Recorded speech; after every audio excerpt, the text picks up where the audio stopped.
Speaker sir, आपने कहा कि डिबेट प्रेसिडेंट्स एड्रेस पे होनी चाहिए। ये जो मैंने किया है, अनुराग ठाकुर जी ने अयोध्या की बात की थी, अनुराग ठाकुर जी ने सनातन धर्म पर आक्रमण की बात की थी, इसीलिए मैंने ये किया है। मैं दिखाना चाहता हूं कि अयोध्या में क्या हुआ, अयोध्या की सच्चाई क्या थी। प्रेसिडेंट्स डिबेट में उन्होंने बात उठाई थी, मैंने बात बंद की। प्रधानमंत्री जी को अच्छी लगी अयोध्या के बाद अच्छी लगी, डर फैलाया और ऑपोजिशन का रिस्पांस एक साथ मिलकर भारत जोड़ो यात्रा, सारे के सारे ऑपोजिशन, पूरा देश एक साथ मिलकर कन्याकुमारी से कश्मीर तक चला। और जो आपने डर फैलाया उसके बारे में यात्रा में बहुत कुछ सुनने को मिला।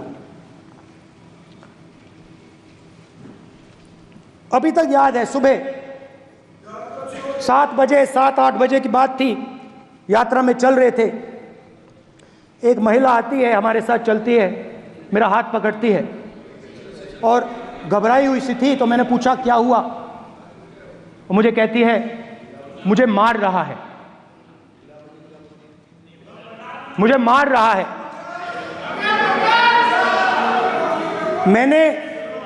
मैंने पूछा कौन मार रहा है, कौन मार रहा है? बेटी बचाओ, बेटी की दुविधा सुनाई नहीं दे रही, बेटी का दर्द नहीं सुनना चाहते, भारत की महिलाओं का दर्द नहीं सुनना चाहते। मैंने पूछा कौन मार रहा है, कहता है मेरा पति मार रहा है। मैंने कहा क्यों? कहती है सुबह का खाना नहीं दे पाई। मैंने कहा क्यों? खरीद नहीं पाई, महंगाई है, महंगाई है, खरीद नहीं पाई, खाना नहीं पका पाई, इसलिए मुझे मार पिट रही है। मैंने कहा बहन क्या करूं, कैसे आपकी मदद करूं? कहती हैं आप कुछ मत कीजिए,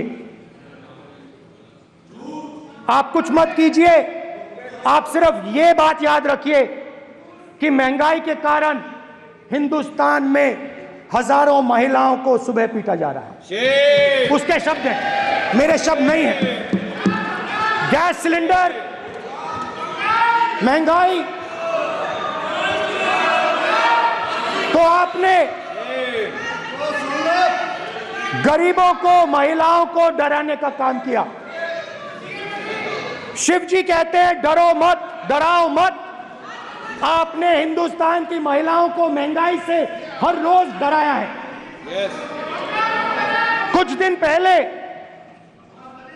मैं पंजाब में अग्निवीर के परिवार से मिला, सुनिए अग्निवीर के परिवार से मिला। छोटा सा घर था, छोटा सा घर था।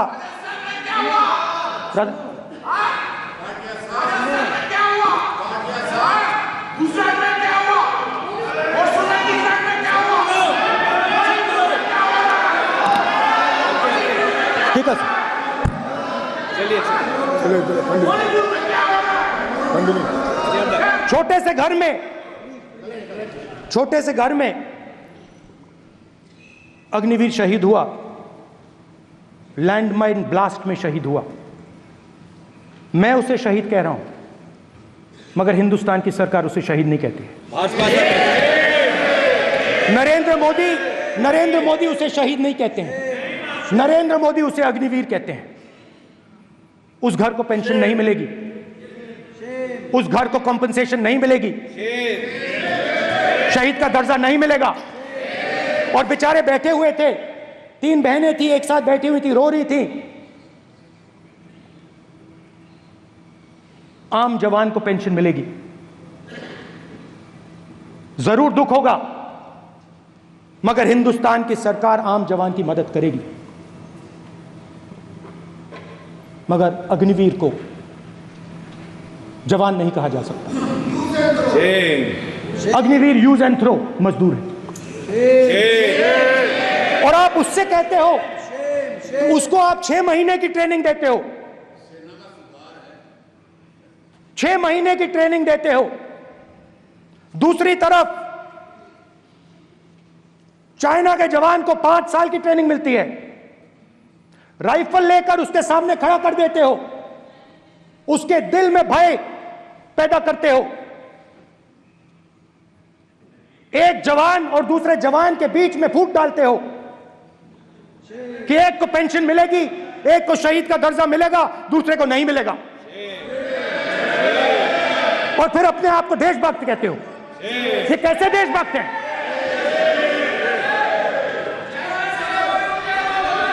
फिल्म स्टार जैसी फोटो थी उस लड़के की, फिल्म स्टार, बॉलीवुड स्टार की फोटो थी। मैं सोच रहा था, देखो इस युवा ने जान दी। स्पीकर सर,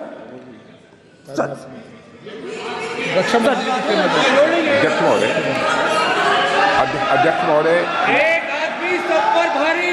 अध्यक्ष महोदय, मैं नेता प्रतिपक्ष से अनुरोध करना चाहूंगा, गलत बयानी करके सदन को गुमराह करने की कोशिश। गलत नहीं है सर, गलत नहीं है सर, देना चाहता हूं कि युद्ध के दौरान अथवा सीमाओं की सुरक्षा के दौरान यदि हमारा कोई अग्निवीर का जवान शहीद होता है तो उसके 1 करोड़ रुपए की धनराशि सहायता के रूप में उसके परिवार को मुहैया कराई जाती है। इस प्रकार की गलत बयानी से सभी को गुमराह करने की कोशिश नहीं की जानी चाहिए। संसद महोदय, अध्यक्ष। स्पीकर सर, स्पीकर सर देखिए, स्पीकर सर देखिए, राजनाथ सिंह जी की एक राय है, मेरी एक राय है। सच्चाई अग्निवीरों को मालूम है, हमें बोलने की जरूरत नहीं है। अग्निवीर को किस चीज का सामना करना पड़ता है, शहीद का दर्जा मिलता है या नहीं मिलता है, कॉम्पनसेशन मिलता है नहीं मिलता है, पेंशन मिलती है नहीं मिलती है, वो उसको मालूम है। पॉइंट ऑफ ऑर्डर है मान्यवर। अब सदन के सामने 2 स्टेटमेंट हुए, एक हुआ विपक्ष के नेता का, दूसरा हुआ माननीय राजनाथ सिंह जी का, रक्षा मंत्री जी का। ये कहते हैं कि 1 करोड़ रुपया नहीं मिलता है। श्री राजनाथ सिंह ने अधिकृत रूप से कहा कि मारे जाने वाले अग्निवीर को जो शहीद होता है उसको 1 करोड़ रुपया मिलता है। उनको फैक्चुअल पोजीशन सदन पर रखनी चाहिए मान्यवर। ये सदन झूठ बोलने की जगह नहीं है मान्यवर, यहाँ सच बोलना चाहिए। और अगर ये नहीं रखते हैं तो उनको ये सत्यापन नहीं करते अपने स्टेटमेंट का, तो उनको सदन और देश से और अग्निवीरों से माफी मांगनी चाहिए माननीय।